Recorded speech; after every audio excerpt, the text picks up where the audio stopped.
Julho, agosto, setembro.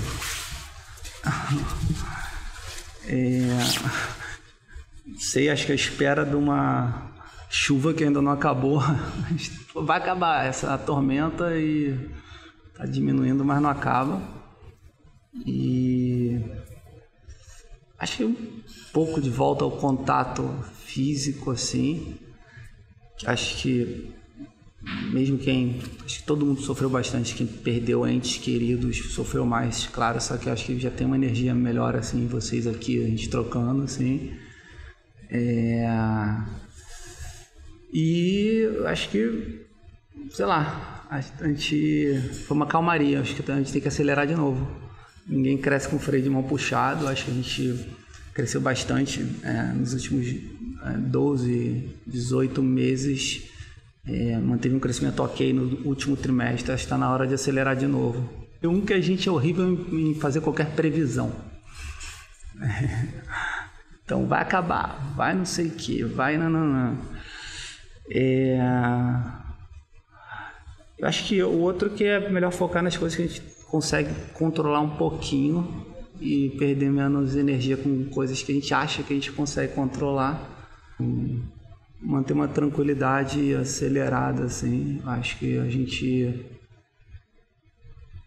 deu uma respirada, né? Foram 2 meses de caldo, toma um caldo aí vem outro, toma um caldo aí vem outro.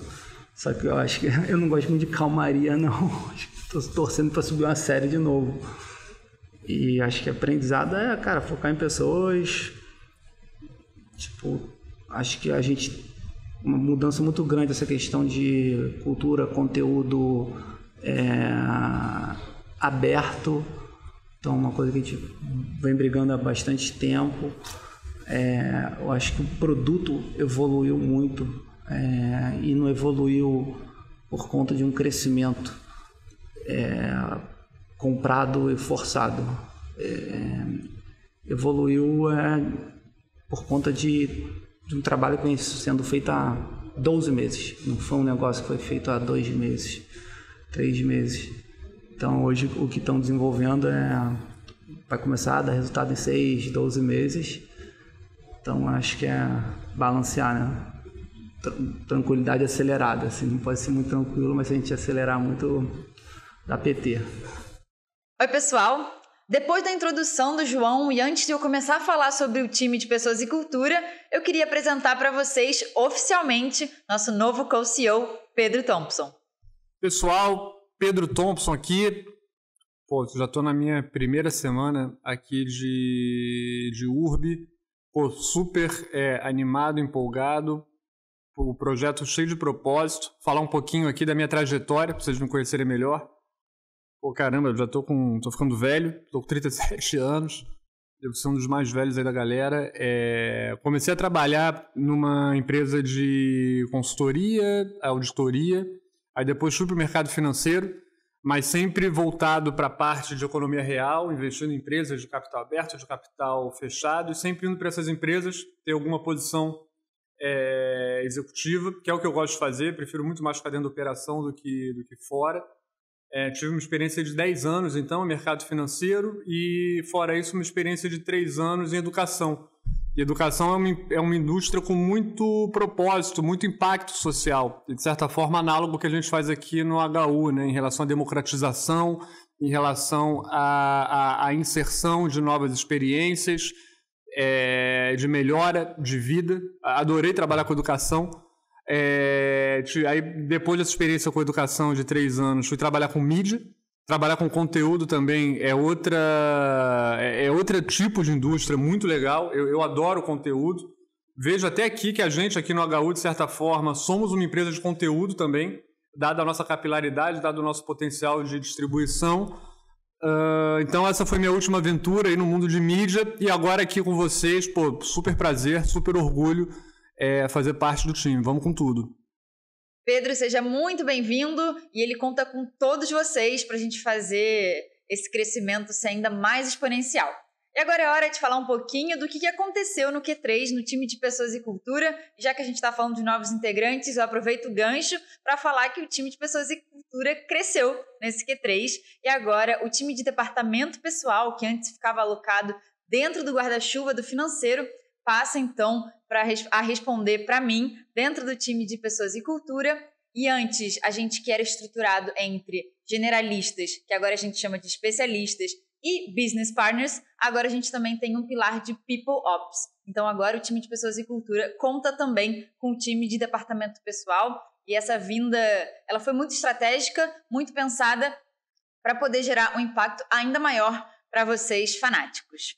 E já que a gente também está falando de estrutura, a gente tem vaga em aberto no time de Pessoas e Cultura, porque nosso número de vagas está super aquecido, a gente está aí com mais de 100 vagas e o URB não para de crescer. A gente sabe que isso não é só uma fase, se tornou também parte da nossa realidade, já que a gente está expandindo horizontes, indo para Portugal. Então a gente tem 2 vagas em aberto no time de Pessoas e Cultura, mais específico no time de recrutamento e seleção, que agora a gente chama de Talent Acquisition.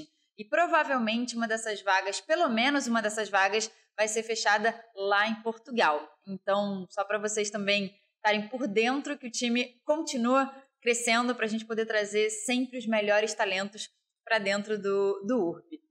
E aí também queria compartilhar com vocês uma novidade que queria aproveitar para agradecer mais uma vez e oficialmente ao Romário, nosso diretor de CX, que foi nosso guru na implementação da metodologia ágil no time de Pessoas e Cultura. A gente deu o kick-off nesse novo formato, né, de gestão, de trabalho, visando muito a transparência e o compartilhamento para que todo mundo esteja sempre por dentro do que está sendo tocado, do que a gente está priorizando, e isso vai ser, com certeza, gerar impacto também em todos os colaboradores, já que agora nossos projetos estão muito mais detalhados e a gente consegue acompanhar de uma forma muito mais precisa e assertiva o andamento de cada entrega. E, para terminar, mas não menos importante, queria compartilhar também que o Q3 foi o período que a gente implementou um projeto chamado Bar Raiser. Ele tem impacto direto nos nossos processos seletivos. Isso significa que agora, antes da pessoa de fato ser aprovada, ela passa também por um bate-papo com uma pessoa de fora do time que está sendo contratada. Então, por exemplo, se eu tenho uma vaga em aberto para o time de recrutamento e seleção, o meu Bar Raiser vai ser de fora do time de Pessoas e Cultura, com o objetivo de ser um bate-papo focado em cultura e comportamento, para que a gente possa ter ali um olhar neutro, um olhar de quem é embaixador, né, quem é Culture Star aqui no URB, e a gente entende que essa etapa ela é super estratégica para a gente garantir que a gente está trazendo pessoas com a cultura que represente, né, que nos represente, com os nossos valores, e para que a gente possa continuar crescendo da forma tão especial como a gente tem feito nos últimos anos. Obrigada, estou sempre à disposição. Bom, a gente deu continuidade aos trabalhos que estavam sendo feitos no que passado, né? E está sendo muito legal, porque ao dar continuidade a gente também já está colhendo alguns frutos desse trabalho. A gente, na apresentação do jurídico, por exemplo, a gente conseguiu desenvolver um modelo para saber qual tipo de ação a gente vai ganhar, qual tipo de ação a gente vai perder, e conforme, antes mesmo dela ser julgada. E então, conforme isso que a gente tem feito, a gente está escolhendo quem são os advogados, né, mais preparados para responder determinada ação, o outro está para responder um outro tipo de ação. Então, a gente, através dessa nossa apresentação, começou a selecionar quem são os advogados que são os responsáveis para a elaboração da defesa. Isso está muito legal, está gerando resultado. O nosso percentual de êxito está aumentando bastante. Isso também deve ser verificado daqui a mais uns 3, 4 meses, mas já tem um resultado positivo bem expressivo. A gente também está dando continuidade ao projeto da LGDP, né, de proteção de dados. É um projeto que, na verdade, ele inicia, mas nunca tem fim. A gente já conseguiu pegar todos os dados onde os setores da empresa os tratam. Isso já demorou pra caramba, enfim, mas isso é muito, muito importante. E agora a gente vai tratar do assunto da seguinte forma: a gente precisa saber agora como proteger esses dados. A gente já sabe onde eles estão, agora a gente precisa saber como protegê-los. E aí também é um trabalho de continuidade que está vindo do que passado, que é onde a gente iniciou. Uma outra coisa legal que aconteceu nesse QA foi que a gente fez uma série de ações para proteger o nome da empresa, para baixar o valor do CPC, e a gente está ganhando todas as ações com relação a isso. Então o custo por clique está ficando mais barato, porque nenhum concorrente nosso está conseguindo comprar mais o nome Urb no Google. Oi pessoal, tudo bem? Falando um pouco do Q3 de Customer Experience, então a gente focou muito na reformulação da estrutura da área e também muito na performance do time, né? Então a gente começou com a reestruturação do time de inteligência operacional. Então a gente dividiu essa vertical em 3 times: o time de Data and Tools, de Customer Journey e de Quality. Então, o Data Tools muito focado na análise e criação de insights em cima de dados. O time de Customer Journey, ele foca em toda a jornada do usuário, então, e também na comunicação para os usuários. E o time de Quality, ele é focado em monitoria e treinamento. E falando em treinamento, a gente fez toda uma reestruturação do treinamento inicial, que então a gente mudou dias e conteúdo também, a gente fez um conteúdo bem legal e um conteúdo remoto.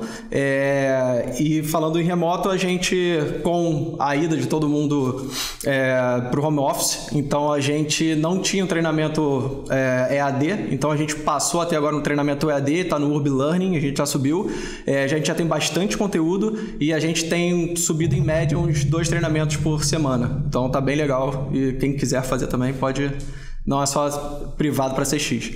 Nessa reformulação também, né, e foco em performance, a gente já conseguiu aplicar o Wozniak, que é o nosso PDI, para os heads, coordenadores e supervisores. Então a ideia agora para o Q4 é que eles consigam passar para os consultores também e para o restante da equipe.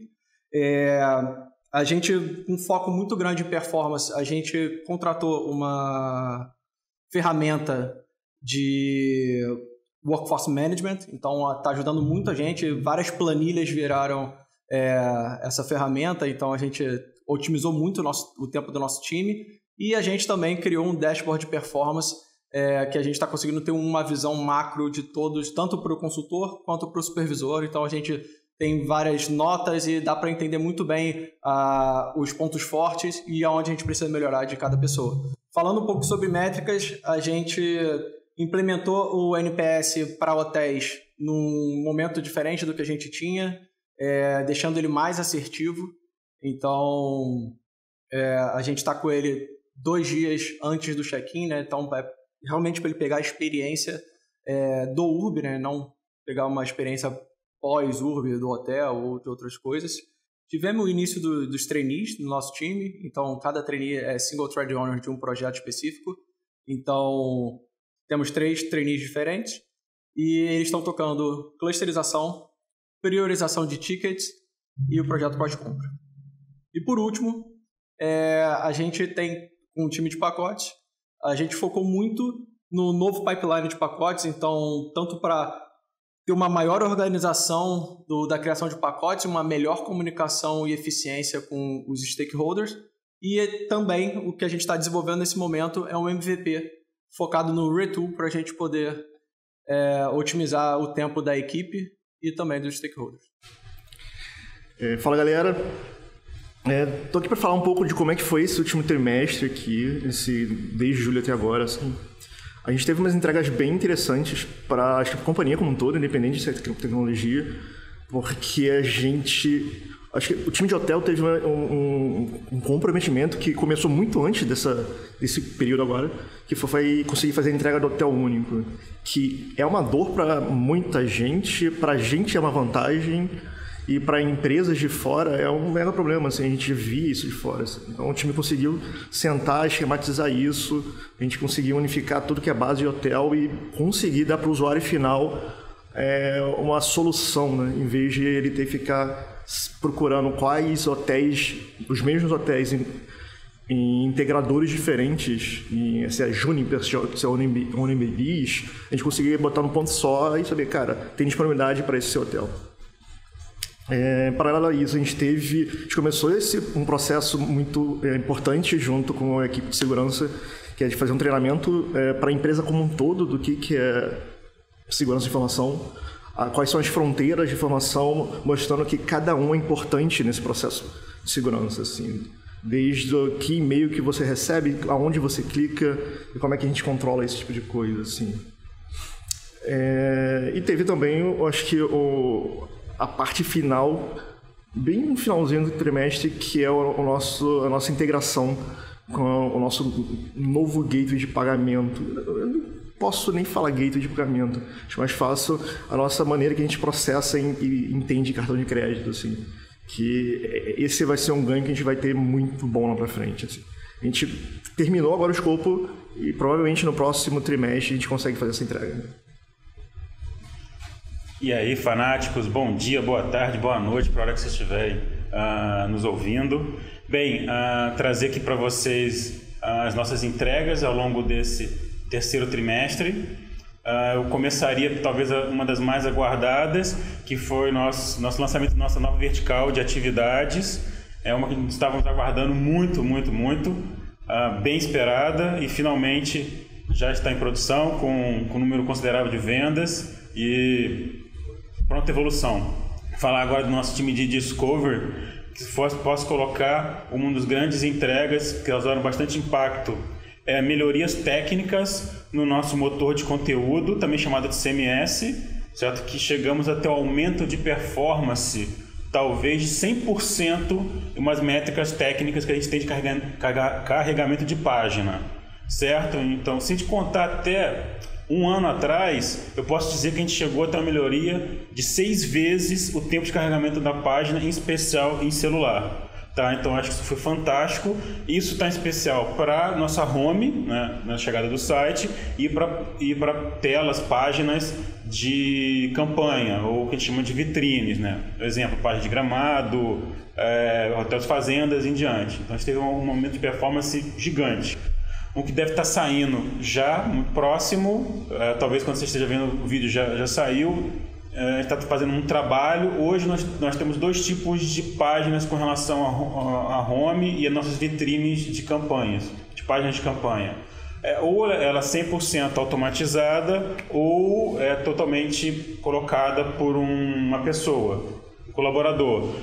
Nós estamos trabalhando por uma inteligência que a gente está chamando de automatização de uma seção da página, ou seja, uma daquelas tripas totalmente automatizado. Então eu vou ter o meu termo entre 100% automatizado e também só uma pessoa fazendo essa gestão. Então hoje a pessoa vai poder, dentro daquele pedaço, daquela vertical, dizer, eu quero só os melhores hotéis, eu quero hotéis fazenda, eu quero isso. Isso vai dar muito mais robustez e flexibilidade. Falar um pouco do nosso time de search, ele que das 2 principais entregas, uma foi o nosso novo filtro de comodidades, certo? Então quando você faz uma busca, aí tem lá Wi-Fi, piscina e vários outros itens, a gente chama isso de comodidades. Nós refizemos esse filtro e categorizamos, né, clusterizamos em até 12 tipos de categoria, para facilitar a busca por um tipo de hotel, né, um filtro através de uma comodidade. E também uma entrega bem recente que a gente chamou de links rápidos. Ou seja, você seleciona uma cidade, um hotel, e você não precisa necessariamente colocar uma data. A gente colocou links rápidos que você já tem um botão no calendário onde você diz esta noite, amanhã de noite, próximo final de semana. Então, para já agilizar nesse sentido. Tá? E deixou aberto até para depois no futuro botar feriados, outras datas para já autocompletar. Se eu for falar agora do time do Clube Urb, talvez eu possa colocar um time que nos representou. Eu gostei muito da entrega que eles fizeram, que foi a automatização do pagamento dos nossos afiliados. Se eu fosse colocar, nós temos N afiliados, não vou querer colocar os números de forma abstrata, mas hoje os nossos afiliados eram uma burocracia imensa para ele receber o pagamento dele. Então ele vendeu e para pedir o pagamento é uma série de etapas altamente burocráticas para a gente manter uma certa segurança, não pagar nem a mais nem a menos, certo? Que dificultava e levava muito tempo para efetuar esse pagamento. A gente automatizou 80% dessa galera, desses afiliados. Então hoje, para eles poderem receber o dinheiro das vendas deles, é apenas um botão que eles apertam na plataforma. Então isso eu queria aqui dizer como eles representaram a gente nessa entrega, que até pelos feedbacks foi assim, fantástico. Assim. Parabéns, em especial. Se eu for colocar aqui também agora o time de CX, certo? Então, algumas das grandes entregas que eu posso colocar para eles. Primeiro, a parametrização do nosso regulamento de pacote. Ou seja, eu explico. Nosso sistema de pacote só poderia ter um regulamento para todos os nossos pacotes. Então, qual é a estratégia nesse sentido? Parametrizar, certo? Para podermos, para cada pacote, ter uma regra diferente, certo? Então, com isso, podemos ter pacotes com regras diferentes um do outro. Então, essa entrega foi muito importante, que também culminou em automatizar o cancelamento também de uma compra de um pacote. Certo? Então, parametrizamos o pacote e isso nos dá, a posteriori, poder de também estar parametrizado o cancelamento. Não mais ter pessoas nesse processo validando isso na hora de cancelar. Certo? Então, foram 2 grandes entregas numa só. Isso também possibilitou que conseguíssemos fazer a devolução de urbicréditos e estorno de cartão quando tem multa. Então, um ponto desse da parametrização era, quando existe multa, existe uma série de regras para fazer o cálculo, que antes era manual. Hoje, a partir da data que nós subimos, qualquer pacote criado através dessa parametrização, o cancelamento é 100% automático, mesmo com multa, que é o mais complexo. Então, hoje, tanto para você receber em urbicréditos como estorno de cartão de crédito, já é rápido, prático e na hora. Outra entrega também do time de CX foi a exibição do status da operação na área do usuário, que a gente chama de Minha Conta, certo? Então, hoje, muita dificuldade, assim, tinha por parte dos usuários, talvez feedback, essa comunicação de, como é que está o andamento, como é que está o status da minha operação? Antigamente não tinha, só tinha do pedido. Então, hoje, a gente tem esse status, então quando você vai no Minha Conta, vê sua compra, seu pacote, você tem lá preencher formulário, aguardando confirmação, formulário preenchido, emitido. Então isso dá muito transparência para o nosso viajante a como é que está hoje, qual é o próximo passo. Então ajudou muito também na resolução de problemas e a posteriori tickets na nossa área de CFV. E por fim também, na grandes entregas do time de CX, foi a possibilidade, nós colocamos o aceite e recusa de uma opção de voo dentro da Minha Conta. Ou seja, eu explico.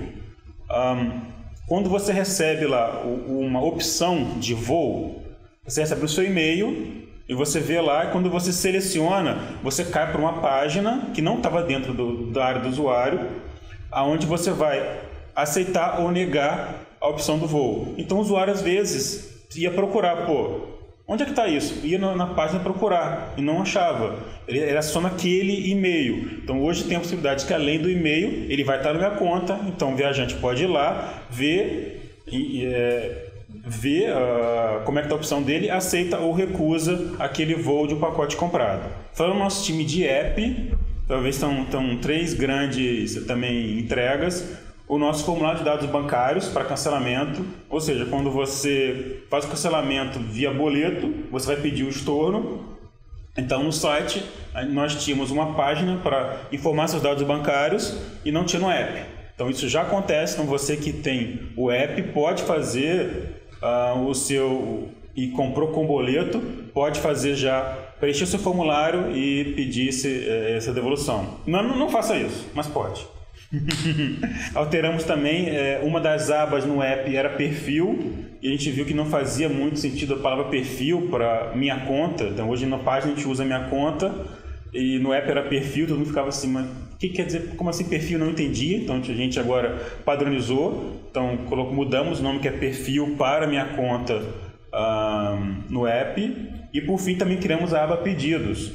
Muitas das vezes o usuário tinha que abrir, se logar, abrir a aba que era até então perfil, e lá procurar pedidos, e todo esse trabalho às vezes ele não achava. Então a gente botou uma aba bem grande lá dizendo meus pedidos, ou melhor, pedidos, certo? Lá para se achar mais fácil as compras dele. Uma das entregas do time de distribuição foi em especial a criação de uma aplicação única e otimizada para notificar as conversões e cancelamento nos nossos metabuscadores. Ou seja, a gente faz uma compra de um parceiro oriundo, de uma campanha, né, de um parceiro oriundo dos nossos metabuscadores, Trivago, HPA, Trip, a gente precisa informar eles que houve essa venda na nossa plataforma. Nós estamos mudando para uma aplicação única, onde no futuro vai conter esses 3, quem sabe até outros metabuscadores dessa mesma plataforma. A gente, até então, antigamente, tinha que, para cada metabuscador, notificar cada um de uma maneira diferente. Então, a gente está fazendo um trabalho para ser uma coisa única e centralizada, certo? Então, já foi o primeiro passo com o Trivago de usar essa plataforma para fazer essas notificações para eles do que foi vendido por eles ou cancelado também. Aqui falar agora das entregas do time de OP, certo? Então, uma das grandes de grande importância é a expiração automática de opções de voo, certo? Então a gente automatizou um fluxo manual onde as operações e tickets precisavam ser monitorados pelos operadores, certo? Era um fluxo manual que hoje está totalmente automatizado. Também um bem importante foi o lembrete de opção de voo. Ou seja, isso acontecia normal, aconteceu comigo até. Essa entrega foi super relevante. Você recebe a opção de voo. Você tem até X horas, até tal hora, ou tal dia, tal hora, para dizer se aceita ou se recusa. Às vezes você tinha um número grande de viajantes, certo? De pessoas, né, da sua família na viagem, ou de amigos, e você tinha que fazer conversar com todo mundo para saber se eles aceitavam ou não, ou com a família, o que fosse. Só que muitas vezes a pessoa esquecia, então a gente manda agora um lembrete 1 hora antes do término dessa opção de voo para te lembrar, e vai ajudar muita gente para você aceitar ou recusar. Então isso ajudou pra caramba, aconteceu comigo. Eu deixei para depois e esse lembrete me ajudou para ir lá e aceitar a opção. Outra também entrega bem importante foi o envio automático de voucher da operação. Então fez toda a operação, o voucher era enviado de forma manual pelos operadores. Então hoje está tudo automatizado no processo. Então não precisa mais ter que pegar e enviar para o nosso viajante. Houveram, no caso aqui, também diversas melhorias de UX na etapa de hospedagem, que aumentaram a eficiência do operador, certo? E diminuiu drasticamente a probabilidade de erro humano ao associar grupos de viajantes a acomodações. E, em especial, impactos que nós tivemos em OP foi muito relevante, que aumentamos a taxa de aceitação de opção de voo, tivemos um aumento de 9 pontos percentuais em relação à média do ano passado, tá? Isso foi muito significativo. Se a gente colocar até do trimestre passado, se não me engano, foi um aumento de 16 pontos percentuais, bem legal. Também alcançamos uma taxa de interação com a opção de voo em média de 84%, que é um aumento de 29% pontos percentuais desde a média do mesmo período do ano passado. Ou seja, o que era isso? A gente mandava uma opção de voo para o viajante e muitas das vezes ele não interagia, ou seja, não clicava no e-mail ou na mensagem do WhatsApp. Então a gente aumentou muito nesse sentido, foi bem legal. E por fim, o que vem aí no Q4, só para dar um gostinho para todos vocês? A gente vai tornar o nosso chatbot mais inteligente, então ele está no ponto para fazer integração já direto com a conta do viajante e poder fazer algumas informações para quem já tiver, para quem passar algumas informações dele, então vai poder ir lá, ver alguns dados da compra e poder informar, isso é muito significativo. Atividades no nosso aplicativo também está no início de Q4 para lançarmos. E por fim, o time de OP também está fazendo um protótipo de cotação automática que tem possibilidade de aumentar a vazão de operador em 2 ou até em 10 vezes, dependendo do cluster dos viajantes que ele está trabalhando. Então é bem significativo. Bem, gente, obrigado e que venha muito mais no Q4. Olá, gente. Hoje eu vou falar um pouquinho dos resultados da área de dados, que é composta por Machine Learning, Data Engineering e Business Analytics. Eu vou começar pela área de Machine Learning. Então, a gente tem alguns highlights nesse último Q. O primeiro deles, e um dos principais, é sobre os processos usando IA, Machine Learning, né, que a gente fez para otimizar o uso do nosso inventário aqui no Urb. Então, esses projetos são principalmente o quarto único e o até único. Então, Então, se vocês imaginarem como funciona a dinâmica do Urb, vocês sabem que a gente tem um monte de parceiros, né? Então, cada parceiro, às vezes, entrega informação de um hotel de uma maneira diferente, tem disponibilidade diferente, tem preços diferentes, e nem sempre a gente consegue unificar, né? A gente não conseguia unificar essa informação para entregar para o usuário da melhor forma. Então, se eu tenho no parceiro A uma disponibilidade de segunda a quarta e no parceiro B de quinta a sexta, não necessariamente quando a pessoa queria ficar uma semana naquele mesmo hotel, às vezes, por problemas técnicos, a gente não conseguia entregar. Agora isso não acontece mais. Agora a gente desenvolveu uma tecnologia proprietária, usando IA, que ela unifica todos esses hotéis em diferentes fontes, a gente consegue entender que é o mesmo hotel, que é o mesmo quarto, e com isso a gente consegue oferecer sempre o melhor preço, uma estadia melhor, mais disponibilidade, entre outras coisas para os nossos usuários. Dentro dessa frente de inventário, a gente também fez uma otimização no uso que a gente tem nos meta search, nos meta buscadores, como por exemplo o Google Hotels, o meta buscador do Google. Nele, a gente conseguiu analisar o fluxo de visitas, o fluxo de cliques e pedidos que a gente teve histórico e aumentar o nosso inventário, quase dobrar o nosso inventário, né? Na verdade, o inventário e as configurações de hotel que a gente tem nessa plataforma. O que a gente espera é que traga bastante resultado nos próximos meses, principalmente na loja US. Além disso, a gente conseguiu, dentro da área de Machine Learning, numa outra vertente, auxiliar o time de CX na alocação dos consultores. Então, até um pouco tempo atrás, a gente trabalhava de maneira ainda manual, fazendo diversas planilhas, escalas e tentando entender como a gente conseguia alocar consultores para dar o melhor atendimento para os nossos clientes, mas ao mesmo tempo sem sacrificar os nossos consultores, com horários ruins, com escalas que não fazem sentido, e tudo isso sendo pensado dia a dia, né? Muitas vezes, semana a semana.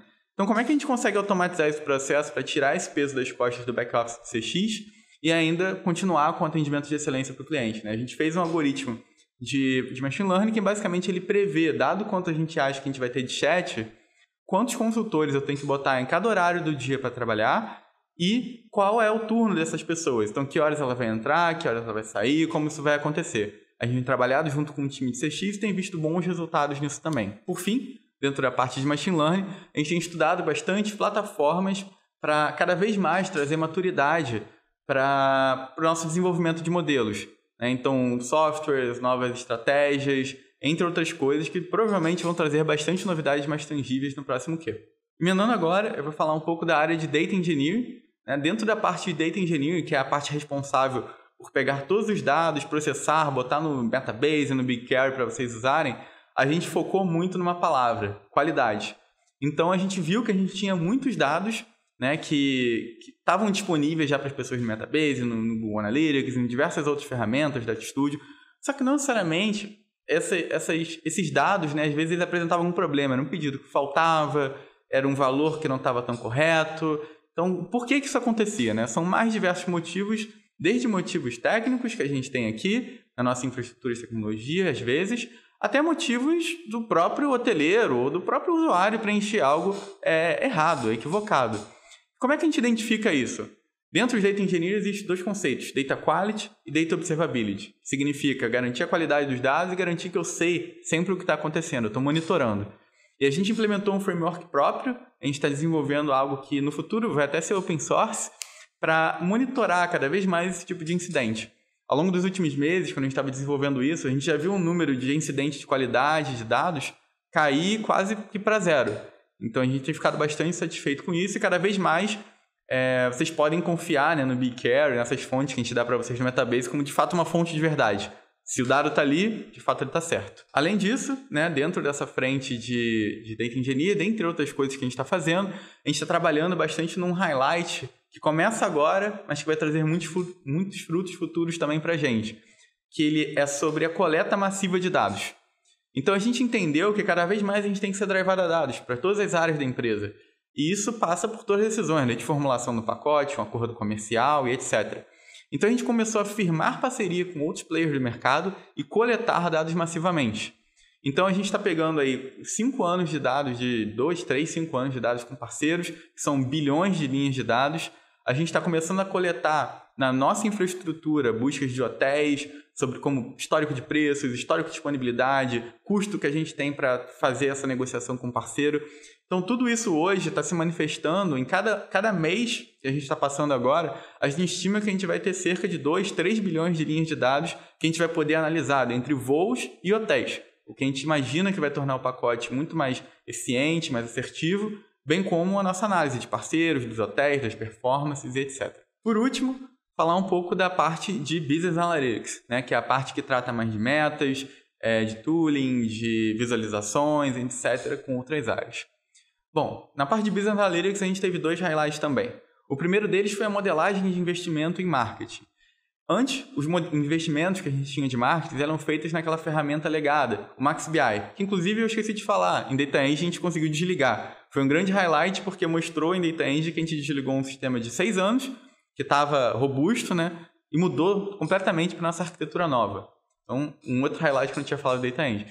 Mas voltando para Business Analytics, com o descontinuamento dessa ferramenta legada, a gente repensou muita coisa que a gente fazia também, uma delas foi o investimento de marketing. O investimento de marketing, que antes era feito dentro da ferramenta legada e com uma arquitetura que não englobava tanta questão de moeda, point of sale e tal, agora ele foi reformulado pelo time de Business Analytics com as áreas de negócio para englobar e deixar mais traqueável, né?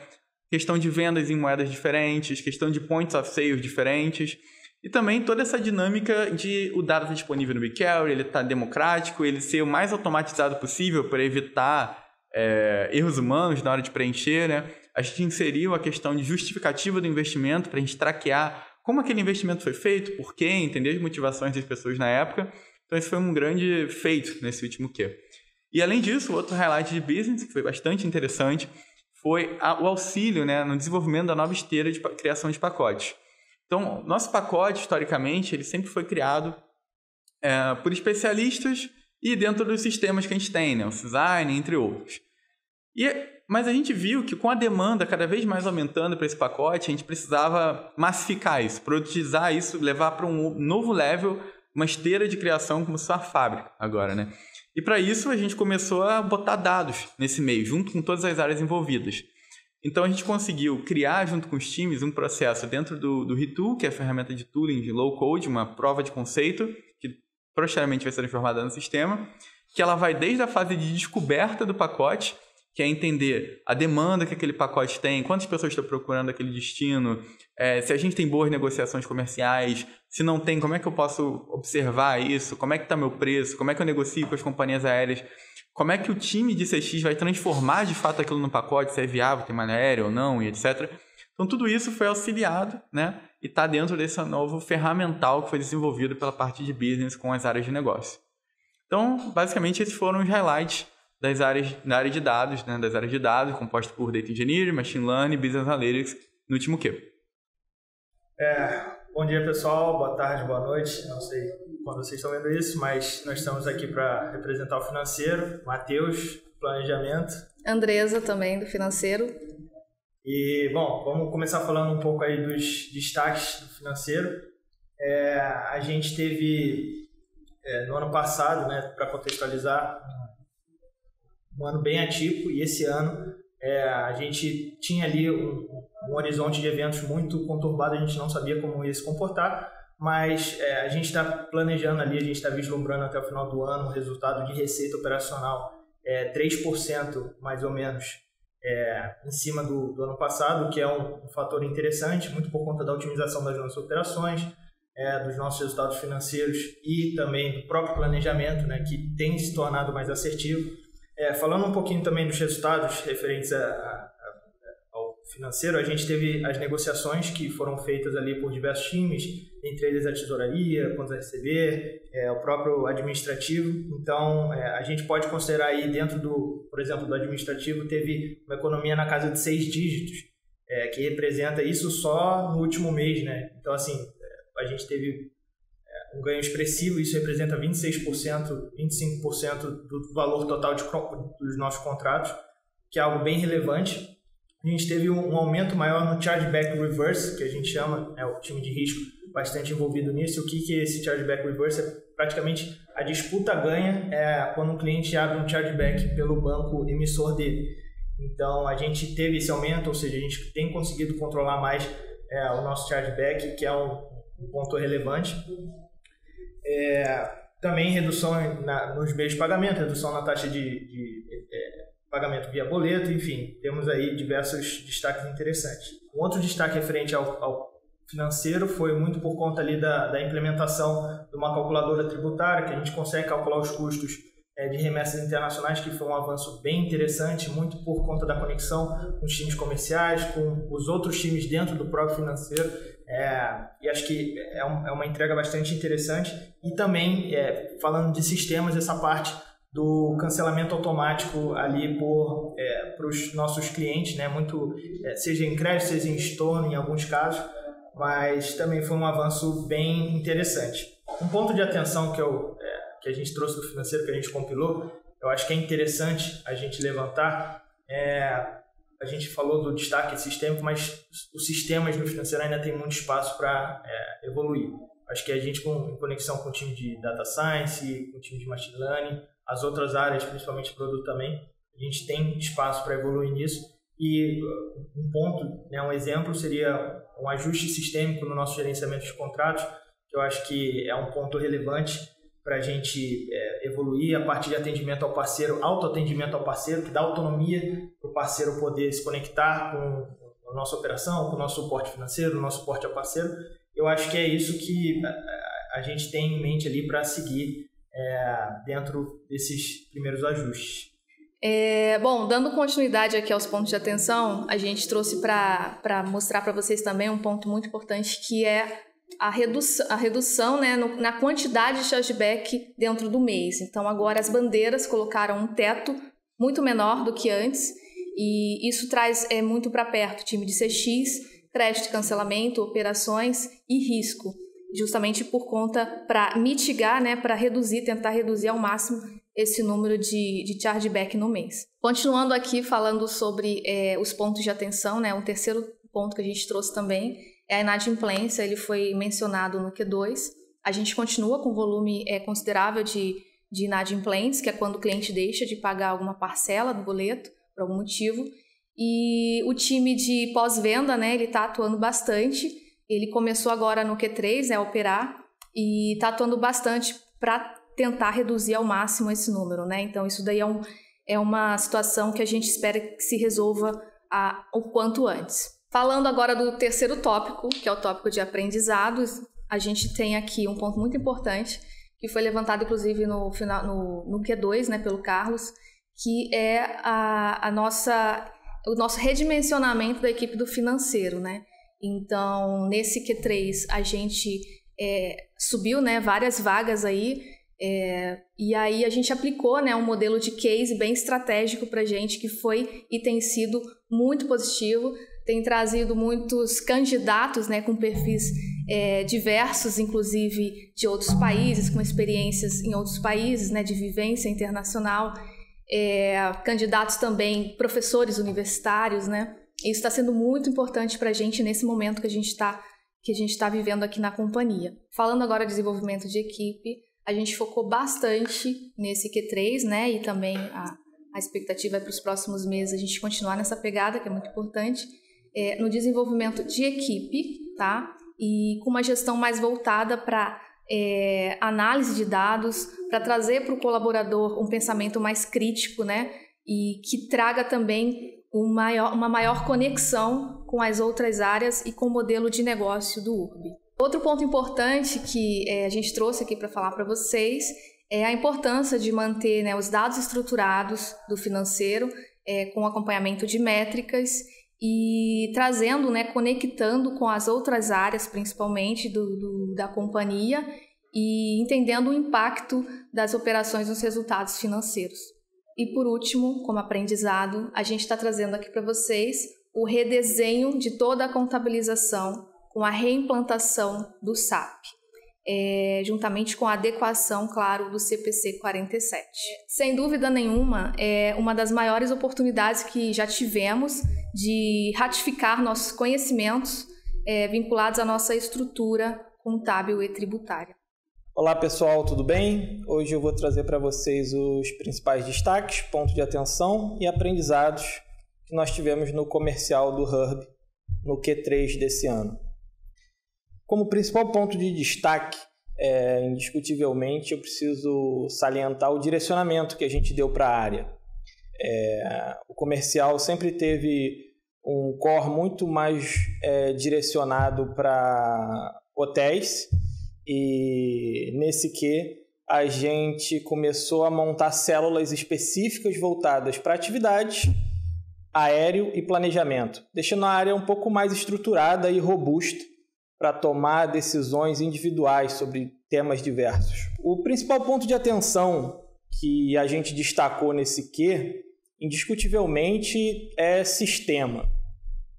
A gente sempre teve um sistema que nos atendeu 100% dentro do comercial, mas as áreas, principalmente as áreas operacionais nos últimos meses, tiveram uma evolução muito tecnológica, deixando o sistema do comercial um pouco obsoleto.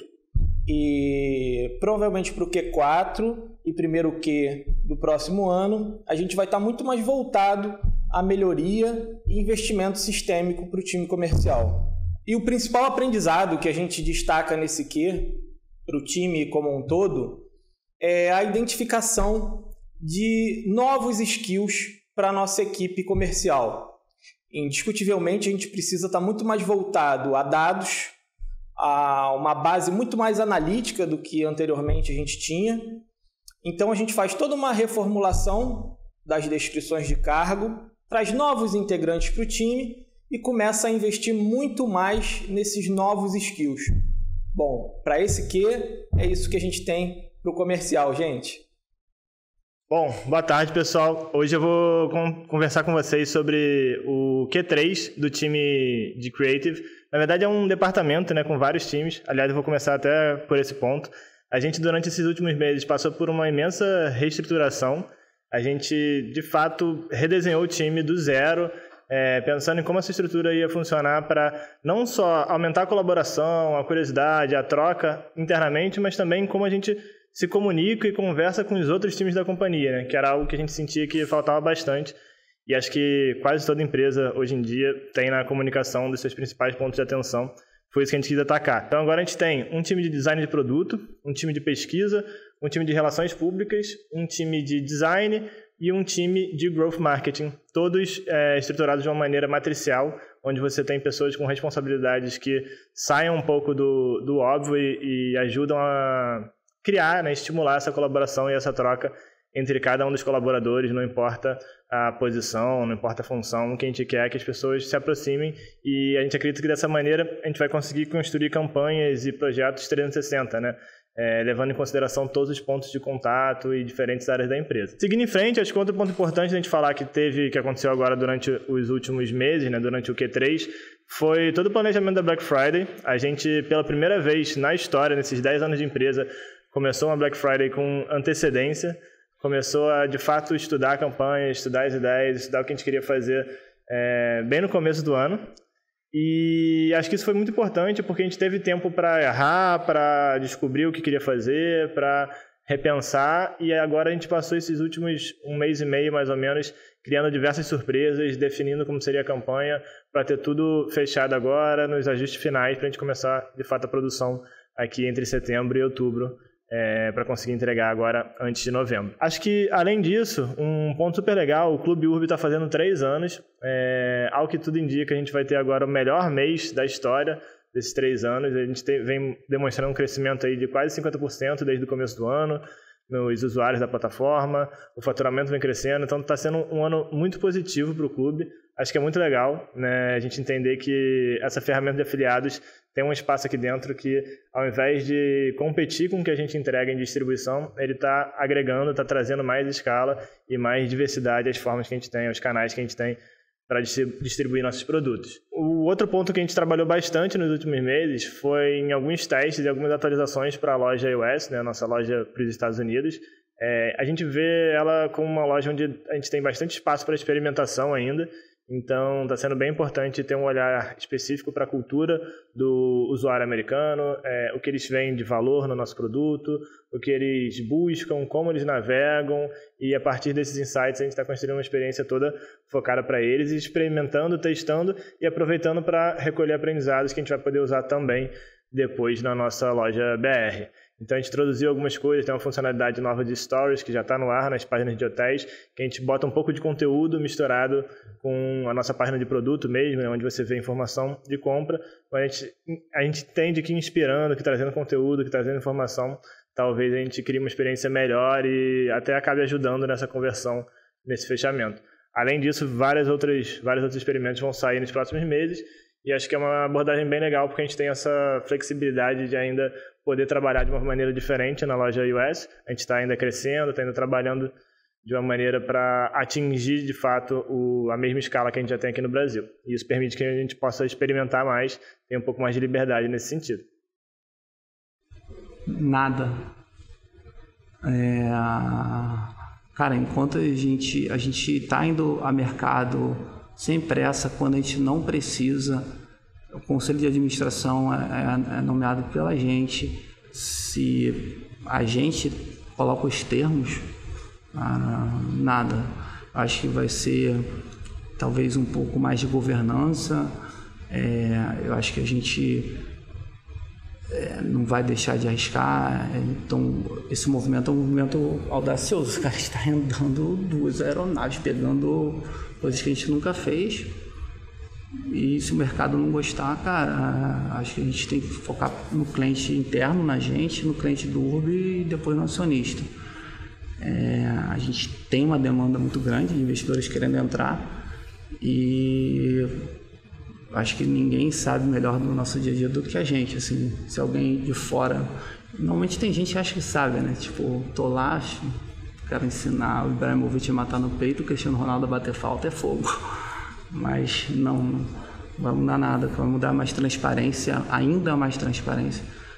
Principalmente mais transparência. O mercado, mas isso é informação confidencial, um código. Não é.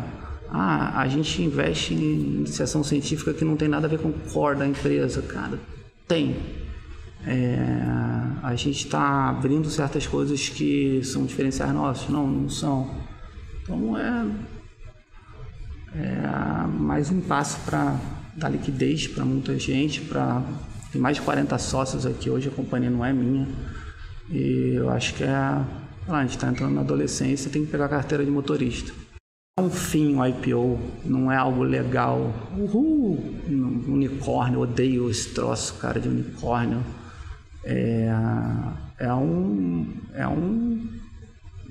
Algo necessário para a gente crescer com um pouquinho mais de estrutura. Não vou... legal, vamos lá. Legal é a gente fazer coisa nova e montar um time legal. Então, acho que é aquilo, né? A gente não gosta... Quem gosta mesmo do que faz não vai dar medalha, gosta do caminho. Tipo, não vou... um monte de gente já tocando um sino como se fosse campeão da Libertadores. Cara, legal, vamos comemorar 24 horas e depois vamos tentar focar na Libertadores do ano que vem. A gente pode ganhar, perder, mas vai ter outra depois e vai ter outra depois, então não existe essa questão de falha, né?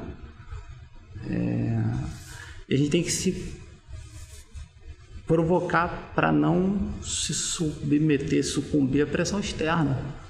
Porque às vezes vem, e empresa de tecnologia, quando olha só a última linha, começa a fazer conta de CAPEX em tecnologia, vira uma empresa de internet que tem um site, menos não uma empresa de tecnologia.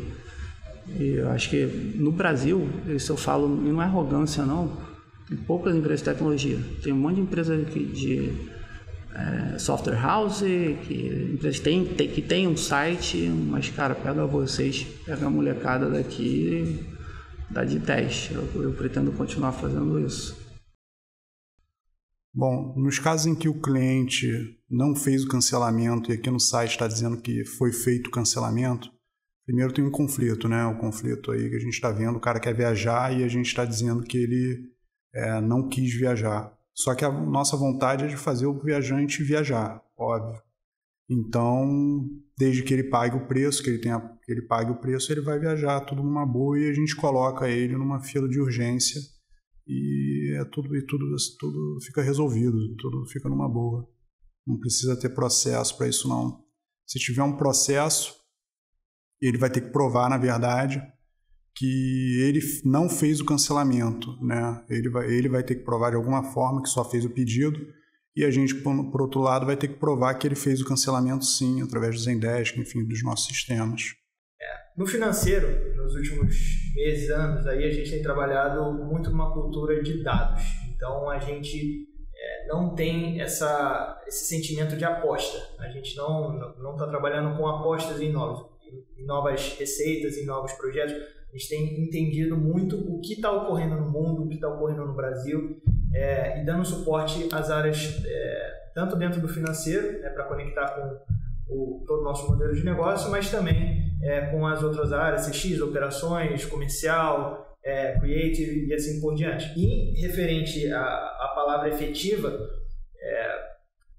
qual é a nossa principal estratégia, né, como um todo? Aí acho que as outras equipes também vão acabar abordando isso, mas diversificação de portfólio, né? Como a gente fez aí nas últimas semanas, a gente lançou atividades e obviamente é um golaço aí dos times, mas a gente também vai ter a incrementação aí de fatores dentro de pacotes, dentro de hotéis, a gente vai dar robustez a essas receitas, a gente vai entender o que está acontecendo, a gente tem um trabalho muito forte em cima de rentabilizações, em cima de projetos financeiros e juntando tudo isso, né, tanto o nosso direcionamento em dados quanto o que a gente está fazendo com a otimização de portfólio, essa é a nossa ideia para gerar caixa em 2022. A gente ter essa estratégia de inovação, essa estratégia de sincronia entre o financeiro, a parte ali de precificação, enfim, como eu já mencionei, junto com as unidades de negócio.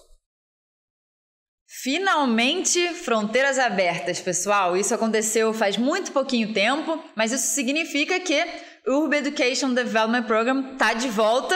Obviamente que agora a gente vai dar, né, os primeiros passos no retorno do projeto. A gente que vai voltar a fazer comunicação interna, chamar vocês para um bate-papo, voltar a fomentar nosso canal no chat, para que a gente possa tirar todas as dúvidas para quem tem interesse nesse projeto que é tão especial para a gente e que a gente não vê a hora de ver o escritório do Porto populado por grande parte do nosso time. Estou aqui então para contar para vocês um pouquinho do que tem aqui no 14º, inclusive eu estou nele agora fazendo essa gravação. Acompanha comigo num tour mental, pessoal. Depois a gente compartilha algumas imagens. A gente tem, num lado do 14º, né, a hora que você sai à direita do elevador, a nossa arena. E a arena foi construída para a gente ter eventos, talks, receber pessoas e tudo que a gente quiser fazer. É um espaço aberto em forma de arquibancada. Dentro da arena a gente tem uma portinha que dá acesso ao nosso estúdio. Um estúdio que inclusive conto aqui para vocês, onde gravamos a nossa Urbiland do ano passado e talvez a desse ano também. E aí, passando o elevador e vindo para o lado esquerdo, a gente tem estações de trabalho e grande parte do time de tecnologia, produto e product design fica aqui no 14º. Algumas salas de reunião e aí no fundo desse lado a gente tem outro espaço aberto com algumas redes e também com o nosso videogame que é um ponto de encontro para hora do almoço, para final do dia, quando o pessoal quer se distrair um pouquinho. Então, contando aí para vocês o que tem aqui no 14º e todos vocês são muito bem-vindos. A nossa divisão, basicamente, se resume em infraestrutura, que toma conta desde os appliances de Wi-Fi do escritório, Wi-Fi rede lá do escritório de Portugal, máquina pessoal, como é que a gente chega a pessoa nova, embarque, prepara a máquina, entrega a máquina para a pessoa. Tem o lado que realmente é desenvolvimento de software, que é quem faz ferramentas internas, quem é que toma conta do site, quem faz os estudos, cara, qual a melhor tecnologia a gente vai usar no celular da pessoa para a gente não entregar um conteúdo muito pesado para o usuário, né? Porque às vezes o usuário... Às vezes não. Isso acontece, é real. Acontece com todo mundo. Você está viajando, chega no lugar e o sinal é ruim. Então, ou você precisa ter acesso àquela informação da sua viagem. Então, é pensar como é que a gente consegue entregar o conteúdo da maneira mais rápida possível para o usuário, né? Que aí o time de mobile fica focado muito nessa parte, assim. E, ultimamente, a gente montou, acho que para ajudar todo o processo de governança da empresa, e também para adequação que a gente precisa ter para GDPR, para agora LGPD no Brasil, que acho que no meio desse trimestre entrou em vigor, que é o time de segurança da informação. Então é muito focado em normativa. A parte de sistema e segurança de sistema existe um pouco, mas agora a gente está fortalecendo para normativa, como é que a gente consegue, descolado a gente está dos processos, como é que a gente consegue ficar mais próximo dos processos e antenado para, tá sempre vendo segurança, porque segurança, se a gente acha que precisa atacar segurança, a gente já está no passado. A gente tem que estar enraizado todo dia. O que eu preciso fazer? Como é que eu não tenho que... Como é que eu não sou passado a perna? Porque todo dia tem alguém novo e muito mais esperto pensando em como eu consigo dar volta em alguém, em uma empresa. Ou de maneiras ilícitas, realmente, pessoas que não sabem que estão sendo afetadas, ou realmente de casos pensados, pessoas que cooptam agentes para infectar uma empresa, ou então infectar uma pessoa mesmo. Então a gente fica realmente, essa criação dessa área, a gente trazer para todo mundo, trazer para a cultura da empresa esse olhar de, segurança é importante e depende de todo mundo. Assim. Não depende só da área lá do pessoal que fica guardando senha do Wi-Fi, por exemplo. A gente está em processo de uma captação pública, chama de IPO. A gente está trazendo uma galera de mercado que não é executivo, que vai chegar aqui com um perfil de apontando goteira, que tem o nosso perfil, mas que já tenha transitado por coisas que a gente não transitou. Eu não tenho experiência em gestão, a gente aprende conforme a gente vai crescendo. E acho que eu não faço muita plano de curto prazo. Eu pretendo, se a gente acertar, os escritórios de Montreal, Porto vão estar abertos, eu vou fomentar bastante troca de conhecimento, vamos para lá, vamos provocar. E a gente vai entrar forte em campanha de marca. Eu acho que a gente vai, pela primeira vez, fazer algo estruturado em marca. Quando eu digo estruturado, é a forma como a gente faz. Então acho que vai ser bem interessante assim. E quando eu digo marca, é a companhia, né? São vocês, não é o urbe institucional, assim. É o que a gente faz aqui todo dia. As pessoas chegam aqui e falam, caramba, acham que eu entendo turismo, eu não entendo nada de turismo, acham que é uma coisa, é outra. E acho que começar a tentar, aliás, a gente já está tentando, mas começar a tangibilizar o caminho inverso, né? A gente está mandando 1 milhão de pessoas para fora, agora vamos aumentar o turismo interno. Estou bem animado com atividades, experiências, um mercado grande. Eu acho que a gente consegue fazer coisas diferentes, assim. Está numa indústria arcaica que todo mundo faz tudo igual.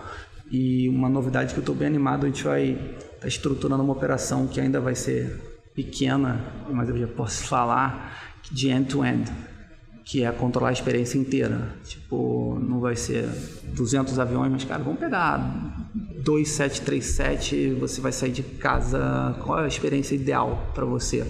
Sai de casa, eu te pego em casa, você não faz check-in, senta do lado de alguém que gosta do mesmo assunto que você, chega no aeroporto, lá tem o Elon Musk te dando boas-vindas e você vai para um hotel que vai estar na Netflix, o canal que você gosta de assistir. Isso é factível? Não. Mas se a gente mirar aqui, de repente a gente chega aqui. Então não é tornar a empresa asset heavy. A gente já tem um modelo de flywheel, gera bastante caixa e acho que a gente tem que tomar certos riscos e fazer coisas diferentes. E pegar nosso investimento em distribuição é 10 vezes superior a isso. Ninguém faz isso. Pô, que bom, de repente é uma coisa boa. Na Europa a TUI fez e não deu certo. O verão europeu dura 1 mês. Então, imagina, sei lá, cara, é horrível. Você sai de casa agora, pega trânsito, fica 3 horas no check-in e não sei o que, e chega no hotel e tem que assinar. Você tá perdendo tempo. Então, esse tempo é valioso, assim. Acho que a gente fala muito em otimizar viagem, otimizar tempo, mas acho que não é só através da tecnologia, né? Através de mobilidade. Certas coisas que a gente pode controlar. Exemplo, você vai para Orlando. Por que você vai para Disney segunda Universal terça e Busch Gardens quarta. De repente a Disney vai estar lotada segunda, Universal lotada terça, tipo, começar a tentar encaixar, usar tecnologia para otimizar mais a viagem, assim, nesse end-to-end, assim. E é um troço artesanal. E quando a gente cresce, a gente fala muito em escalar. Cara, nada nasce escalável, assim, tipo, isso aqui não é escalável. Eu fiz isso com uma criança, se fosse escalável não era tão legal. A gente tenta escalar depois, certas coisas a gente consegue, outras não, assim. Então, o Airbnb, um dos grandes diferenciais é que eles tiravam fotos dos apartamentos, eram os fundadores que iam lá tirar foto. Uma hora não dava mais e contrataram uma estagiária. Aí, uma hora, escalou. Eu acho que a gente só pensar em fazer coisa escalável, a gente faz as coisas robóticas igual todo mundo, assim. Então, a gente não quer fazer o modelo T da Ford. A gente quer fazer isso daqui. Que não tem igual. Então, dar um passo maior que a perna é bom dar um passo maior que a perna, é chatão ficar um degrau atrás do outro às vezes, é bom, cai, levanta, no ruim você aprende, cara. Eu sou bem fã do Kobe Bryant, não sei se já falei isso pra vocês, cara, eu sempre cito ele. Outro dia perguntaram pra ele, cara, que tipo de jogador você é? O cara que ama ganhar ou o cara que odeia perder? Aí ele falou, neither. Tipo, nenhum dos dois, cara. Ele é um cara que tentava evoluir perdendo, ele é o cara que mais errou arremesso na história da NBA. Eu acho que a gente é bom em errar. E se a gente aprendeu com isso, eu acho que vai ser bacana. Você vê, todo mundo hoje fala do Elon Musk, né? Eu lembro há 10 anos, os foguetes explodindo, até para errar, o cara mandava bem pra caramba, explodia foguete. Vamos errar maneiro, né? Errar grande. Ou errar pequeno, acho que não tem muita graça, não. Ele estava falando de skate mais cedo, vamos errar dropando a pista do arpoador, não uma pistinha aqui do Riviera. É igual videogame, cara. Pô, agora eu vou fazer o que eu tinha vontade. Deixa o like, deixa o comentário. Ative o sininho. Boa, não esqueça o sininho. Valeu, pessoal.